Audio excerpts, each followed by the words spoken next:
नमस्कार, मैं हूं आपके साथ सोनिया चौहान। उत्तराखंड की खबरों में आप सभी का स्वागत है। रुक करते हैं खबरों की ओर। उत्तराखंड के जनपद नैनीताल से बेहद दुखद खबर सामने आई है। नैनीताल के ओखलकांडा ब्लॉक के चीनाखाड़ा रीठा साहिब मोटर मार्ग में शुक्रवार की सुबह एक टैक्सी खाई में गिरने से 7 लोगों की मरने की आशंका जताई गई है। साथ ही 2 लोग गंभीर रूप से घायल हो गए हैं। हालांकि वाहन में कितने लोग सवार हैं इसकी पुष्टि नहीं हो पाई है। वहीं ओखलकांडा में हुए हादसे में 7 सवारियों की जान जाने की सूचना से हड़कंप मच गया। स्थानीय लोगों का रेस्क्यू कार्य करने में जुटे हैं।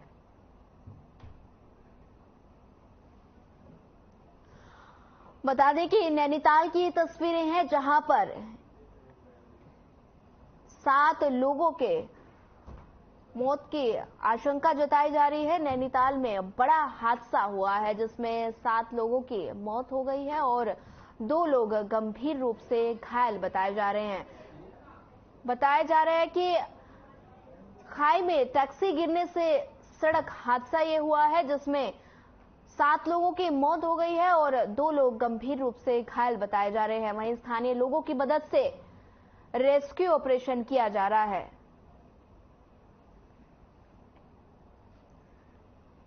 नैनीताल की तस्वीरें हैं जहां पर एक दुखद खबर सामने आई है। खाई में टैक्सी गिरने से एक बड़ा हादसा हुआ है जिसमें 7 लोगों की मौत हो गई है और 2 लोग गंभीर रूप से घायल बताए जा रहे हैं।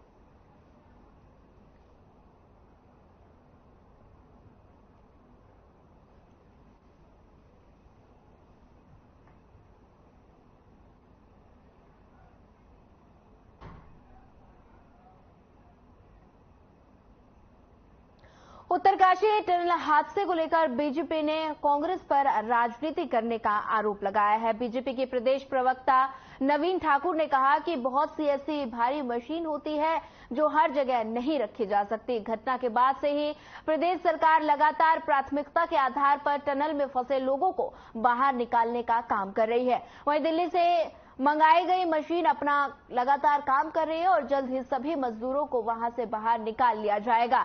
भाजपा प्रवक्ता ने कहा कि जल्द ही अच्छी खबर मिल जाएगी और सभी मजदूर सकुशल बाहर निकल जाएंगे।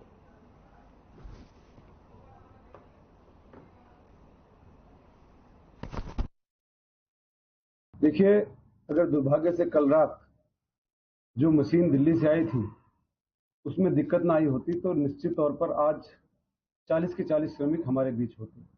20 मीटर खुदाई के बाद जो थोड़ी उसमें तकनीकी दिक्कत आई, इस कारण जो है रात रेस्क्यू रोकना पड़ा और पुनः आज सुबह से जो है रेस्क्यू प्रारंभ कर दिए जाने की उम्मीद थी। शायद प्रारंभ भी हो गया होगा और मुझे पूरी उम्मीद है कि आज जो है शाम तक 40 के 40 श्रमिक सकुशल जो है बरामद हो जाएंगे और उनको वापस सुरंग से निकाल लिया जाएगा। देखिए, सरकार लगातार काम कर रही है और अगर कल रात जो दिल्ली से मशीन आई थी उसका कार्य करना जारी रहता, 21 मीटर के बाद उसका काम रोकना पड़ा तकनीकी खामी के कारण, तो निश्चित तौर पर 40 के 40 श्रमिक जो है कल रात ही निकाल लिए जाते और मुझे पूर्ण उम्मीद है कि आज शाम तक उन 40 के 40 श्रमिकों को सकुशल वहां से निकाल लिया जाए।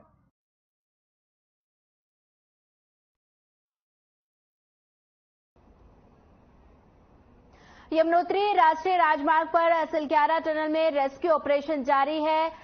एसीएम राधा रतूड़ी ने आपदा कंट्रोल रूम में अधिकारियों के साथ मीटिंग की। वहीं मीटिंग के बाद बताया गया कि सीएम धामी लगातार रेस्क्यू ऑपरेशन पर नजर बनाए रखे हुए हैं। रेस्क्यू ऑपरेशन के जरिए 40 मजदूरों के पास पहुंचने की कोशिश की जा रही है। वहीं 90 mm की पाइप को 25 मीटर तक पहुंचा दिया गया है। 60 मीटर की दूरी तय की गई है। उम्मीद है कि अच्छा समाचार मिल सकता है।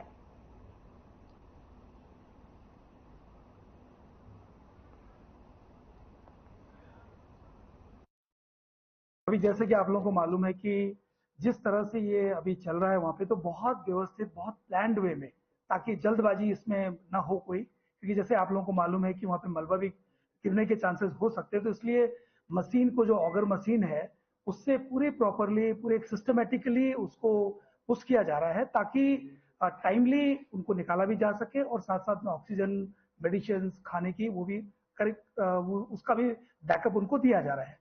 जहां तक अभी जो ग्राउंड लेवल से, जो क्योंकि हम बहुत माइक्रो लेवल पे बिल्कुल मिनट टू मिनट वहाँ पे हम लोग उसको मॉनिटर कर रहे हैं SEOC की तरफ से।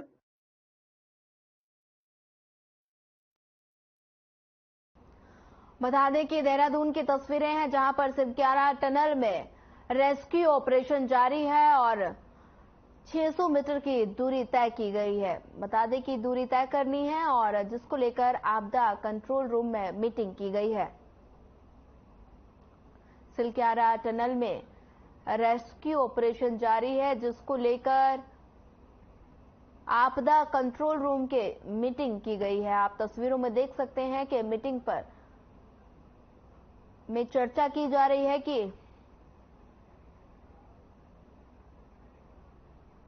रुड़की सिविल लाइंस कोतवाली में त्यागी समाज के लोगों ने धरना प्रदर्शन किया। विकास त्यागी ने बताया कि 1 महीने पहले जबीरन के रहने वाले लवेश त्यागी के नाम के युवक की तबीयत खराब हो गई थी, जिससे रुड़की के एक निजी अस्पताल में इलाज के लिए ले जाया गया था, जहां इलाज के दौरान उसकी मौत हो गई। वहीं आरोप लगाया गया है कि डॉक्टर ने गलत इंजेक्शन लगा दिया था, जिसके चलते लवेश की जान चली गई थी। डॉक्टर के खिलाफ केस भी दर्ज किया गया था, लेकिन करीब 1.5 महीना बीत जाने के बाद पुलिस ने डॉक्टर को गिरफ्तार नहीं किया और इसी के विरोध में सिविल लाइंस कोतवाली पहुंचकर उन्होंने धरना दिया और त्यागी समाज की मांग है कि जल्द आरोपी को गिरफ्तार किया जाए।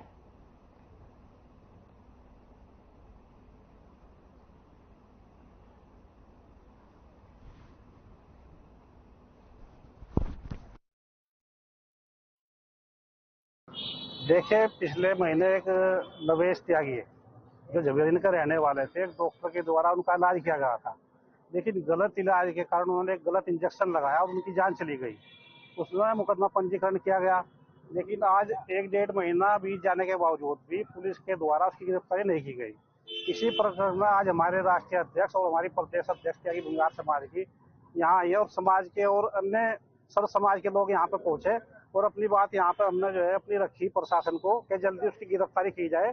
यदि उसकी गिरफ्तारी नहीं की जाती तो निश्चित रूप से इसमें यहाँ पे उग्र आंदोलन किया जाएगा।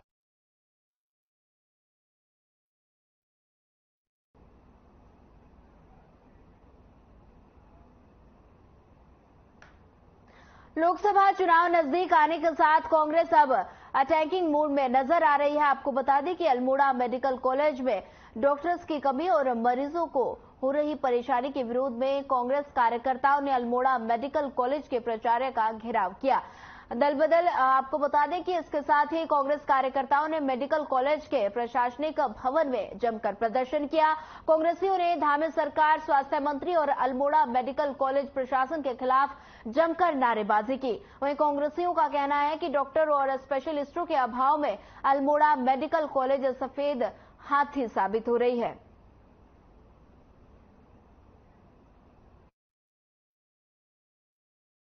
ना यहाँ डॉक्टरों की सुविधा है और जो भी हमारे यहाँ पर महिलाएं, जो गर्भवती महिलाएं आ रही है, केवल उनके लिए यहाँ पे एक रिफर सेंटर बन गया है। आज बड़े दुख का विषय है कि जिस तरह से जो यहाँ पे भारतीय जनता पार्टी के जो हमारे यहाँ के मंत्री हैं वर्तमान में, धन सिंह रावत जी, और यहाँ के प्रभारी मंत्री भी हैं और ये उनका अपना यहाँ का क्षेत्र भी है, उनके परिवार का क्षेत्र भी है, उसके बावजूद यहाँ पे एक एम्बुलेंस की व्यवस्था नहीं है, जो बड़ा दुख का विषय है। उसी को लेकर जो है आज चाहे मेडिकल कॉलेज में, चाहे आप उसकी बात ब्लड बैंक की बात हो, चाहे और OT सेंटर की बात हो, तो तमाम जो है यहाँ पे अव्यवस्थाओं का जो है कि वो भंडार लग चुका है।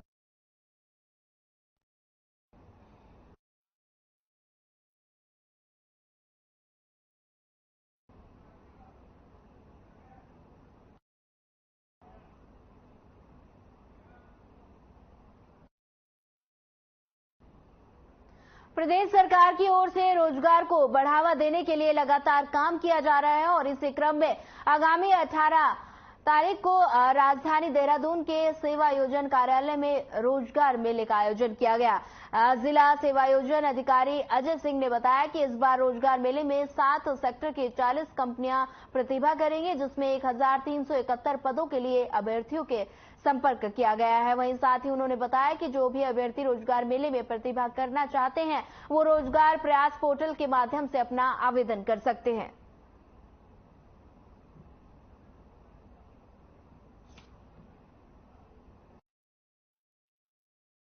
निदेशक महोदय और जिलाधिकारी महोदय के दिशा निर्देशों के अनुपालन में 18 नवंबर 2023 को रीजनल एम्प्लॉयमेंट ऑफिस देहरादून में एक रोजगार मेले का आयोजन किया जा रहा है, जिसमें 7 सेक्टर्स की लगभग 40 कंपनियों का कंफर्मेशन हमारे पास प्राप्त हो चुका है और लगभग 1371 पदों के लिए जो अभ्यर्थी हैं उनके लिए कॉल की गई है। उनके पद हमारे पास अवेलेबल हैं और मिनिमम जो सैलरी पैकेज है वो 8,000 से लेके 35,000 तक का salary package per month company offer कर रही है। अलग अलग सेक्टर्स में अलग अलग क्वालिफिकेशन है और जो भी कोई अभ्यर्थी हैं वो हमारे रोजगार प्रयाग portal.uk.gov इन पर जाके जो रोजगार मेले का वहाँ पे लिंक दिया हुआ है उसमें उस पूरी प्रेस विज्ञप्ति को देख भी सकते हैं, अपनी अर्हता को भी चेक कर सकते हैं।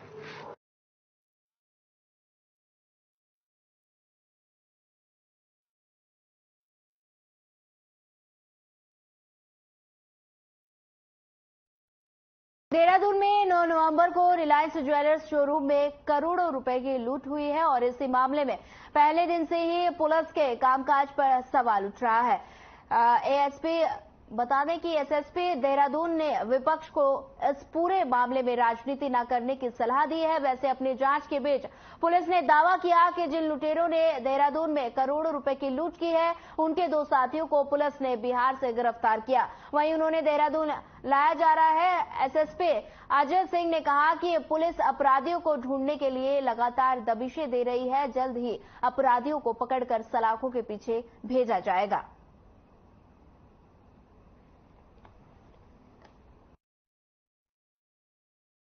जो घटना रॉबरी की हुई थी इसमें ऑलमोस्ट हमारी टीम ने जो है विभिन्न स्थानों पर ऐसी जो घटनाएं हुई थी उसके आधार पर हमारी जो सीसीटीवी फुटेज जानकारी पुलिस को मिली थी उसके आधार पर हमने गैंग जो है चिन्हित किया था और गैंग के 2 सदस्य इसमें चिन्हित हो चुके हैं जो फरार चल रहे हैं लगातार और पूर्व में भी कई सारी घटनाओं में वांटेड है आनंद प्रांतों से। इन पे 2-2 लाख का इनाम पुलिस मुख्यालय द्वारा डीजीपी साहब की तरफ से किया गया है। साथ ही इसमें कुछ और अभी सस्पेक्ट भी हमारे आए हैं इसमें जो अभी जिन पर हमारी टीमें काम कर रही हैं और जिस तरह से मोडस ऑपरेंडी पूरे गैंग का पता चला है ये बड़ी सुनियोजित तरीके से महीनों की रेकी के बाद और इसके बाद विभिन्न इसमें जो लोग होते हैं गैंग के मेंबर वो इसमें आके इस पूरे टास्क को समझने के बाद घटना को अंजाम देते हैं। तो इसलिए बड़े सुनियोजित तरीके से घटना हुई है।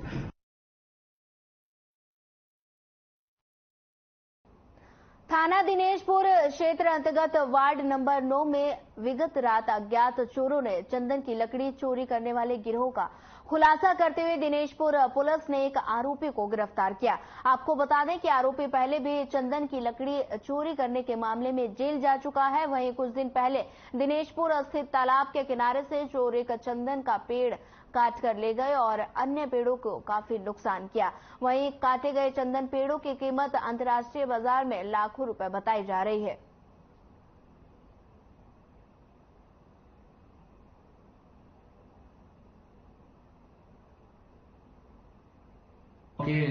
विमल राय जी हैं, विमल राय पुत्र मनोरंजन राय, निवासी वार्ड नंबर 9, थाना दिनेशपुर, जनपद उधम सिंह नगर। इनके द्वारा दिनांक 14/11/2023 को एक तहरीरी सूचना दी गई कि दीपावली के दिन 12/11/2023 11 और 12 की रात्रि में अज्ञात चोरों ने इनके चंदन की लकड़ी का जो एक वृक्ष था उसे काट के चोरी कर ले गए हैं।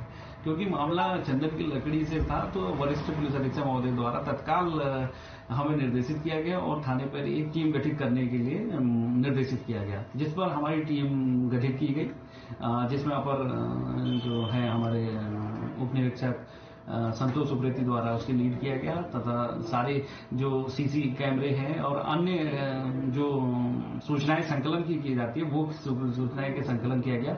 और ये एक गिरोह जो पूर्व में भी चंदन की लकड़ी की चोरी में वो लकड़ी की तस्करी में जहाँ तक सैटरडे को मुझे वो रिपोर्ट मिल जाएगी उसमें, लेकिन जो हम लोगों ने प्रीलिम एक रिपोर्ट मिलती है एचओडी से बात करके तो उसमें यही पाया गया कि यंग लड़का अल्कोहल की वजह से पैंक्रियाज की दिक्कत हुई थी, उसमें पैंक्रियाज पे सूजन थी।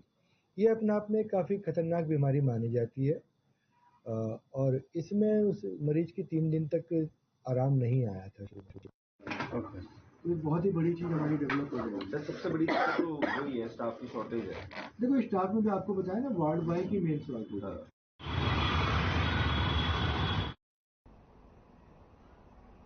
जनपद उधम सिंह नगर के जसपुर कोतवाली क्षेत्र अंतर्गत ग्राम सन्यासियों बाला में पुलिस ने चोरी के सामान समेत 2 लोगों को गिरफ्तार किया, जबकि एक आरोपी मौके से फरार हो गया। वहीं आपको बता दें कि रईस अहमद निवासी मोहल्ला नई बस्ती जसपुर द्वारा थाना जसपुर में तरहीर देकर बताया था कि ग्राम अमियावाला रोड पर स्थित एक उसके मछली पालन के तालाब के पास बने कमरे में रखे लाखों रुपए की कीमत के एल्यूमीनियम के गिट्टे और इन्वर्टर बैटरी चोरी हो गए, जिसके आधार पर कार्रवाई करते हुए पुलिस ने 2 आरोपियों को गिरफ्तार कर जेल भेज दिया।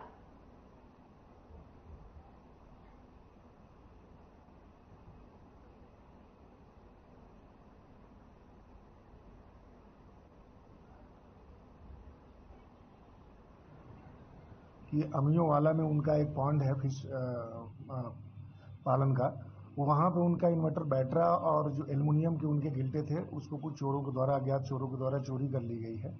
इस पर तत्काल थानाध्यक्ष जसपुर के नेतृत्व में एक टीम बना करके सक्रिय किया गया था। अभियोग पंजीकृत करने के बाद तो जानकारी आई कि वहीं काम करने वाले 2 लड़के जो कि ये संभल के है, जिसमें इसरार और जावेद, ये काफ़ी दिनों से इसकी रेकी किए हुए थे और यही गाड़ी लेकर गया और ले जा करके इन्होंने वहाँ से उनका इन्वर्टर बैटरा और जो एल्युमिनियम के गिल्टे थे वो उसको चोरी करके ले गए।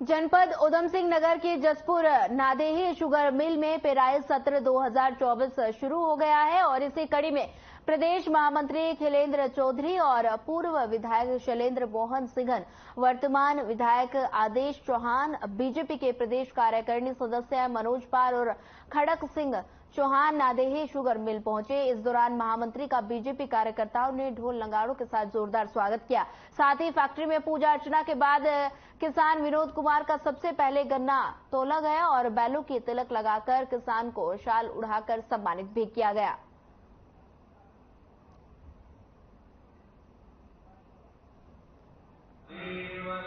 मिल समय से तैयार हो गई है और समय से इसकी ओपनिंग हो गई है, आज चल गई है। और मुझे लगता है कि जिस तरीके से जीएम साहब से और यहाँ के प्रशासन से बात हुई है, उनका कहना है कि इस बार कोई ब्रेक डाउन नहीं होगा और सही समय से मिल चलेगी। और जो मिल चली है वो रियल में आज चली ही जाएगी। मतलब कि पहले क्या होता था कि मिल चल जाती थी, ओपनिंग हो जाती थी, 2-3 दिन के लिए फिर बंद हो जाती थी, लेकिन इस बार ऐसा नहीं होने वाला है। बात हुई है, आज एमडी भी यहाँ केन के एमडी भी हैं, जीएम भी हैं, एसडीएम भी और सभी प्रशासन यहाँ पर उपस्थित है।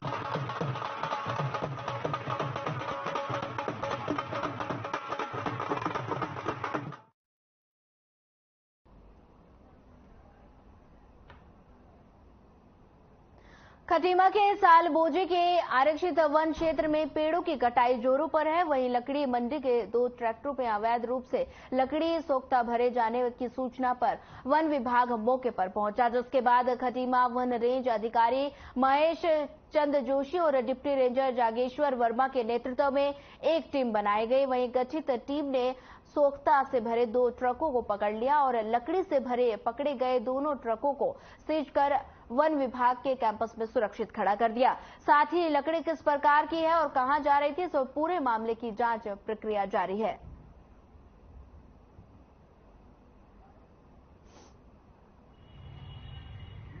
विगत दिवस हमारे सबऑर्डिनेटेड स्टाफ के द्वारा 2 प्रकाष्ठ से भरे हुए ट्रक पकड़े गए हैं। तो इस प्रकरण में अभी कार्रवाई चल रही है और जांच की जा रही है कि प्रकाष्ठ किस प्रकार का था। ट्रकों को अभी फिलहाल हमारे कैंपस में लाकर खड़ा किया गया है और वर्तमान में जांच जारी है। जैसी जांच पूरी होती है तो पृथक से अवगत कराया जाएगा।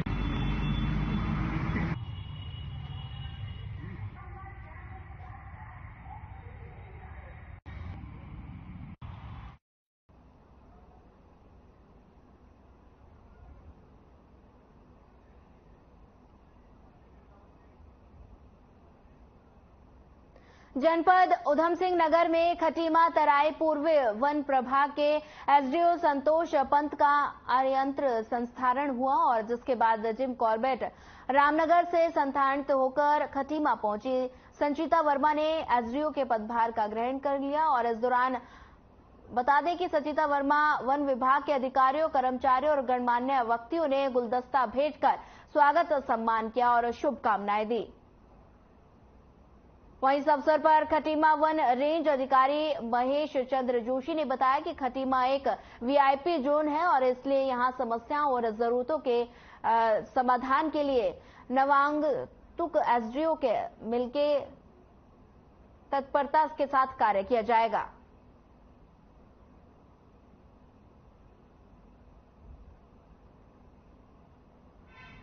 हमारे यहाँ पर पहले जो हमारे जो थे संतोष कुमार पंजी, वो उनके बाद डबल चार्ज था, तो उनका जो चार्ज है आज हमारी नई एसडीओ उपस्थित हुए हैं यहाँ पर और श्रीमती संचिता वर्मा जी, और हम लोग उनके स्वागत के लिए आज यहाँ पर उपस्थित हैं। मैं खटीमा रेंज से और ये हमारे कुलपुरा रेंज से, और तो हम लोगों ने उनका स्वागत कर उनको आगे के लिए नई कार्यकारिणी और नई रणनीति बनाने के लिए जो भी हमारा प्रयास होगा उसके लिए हमने सहयोग की बात की।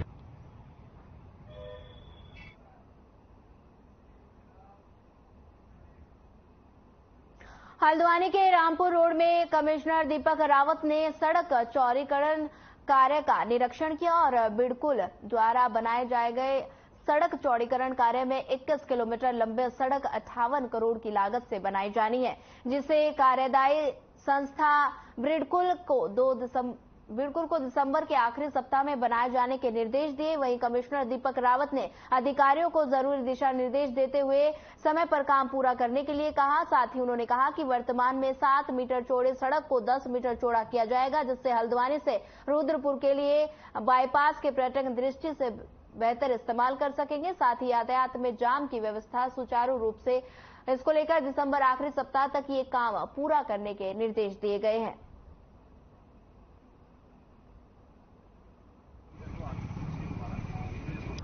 आप देखिए, ये जो रोड है टोटल 21 किलोमीटर्स में 58 करोड़ की लागत से बन रही है।